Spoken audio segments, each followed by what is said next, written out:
আমাদের সকালবেলা হনুমান চলে এসছে। এই দেখো, দাও ভালো করে। সব সঙ্গীরা চলে এসছে, সব তালের বড়া খাচ্ছে, তালের বড়া। এই দেখো, ও মা দেখো মারামারি করছে আবার দুজনে মিলে। কি ভালো লেগেছে ওদের তালের বড়া। ওকে কামড়াচ্ছে আবার, আমার দিচ্ছে জানলা দিয়ে আর খাচ্ছে। হাত একেবারে ঢুকিয়ে দিয়েছে।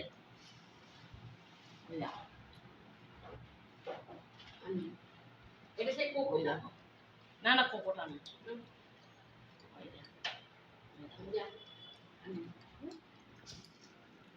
এই আমরা মুড়ি চা খাচ্ছি। দেখো, দুটো নিচে একটা ওপরে।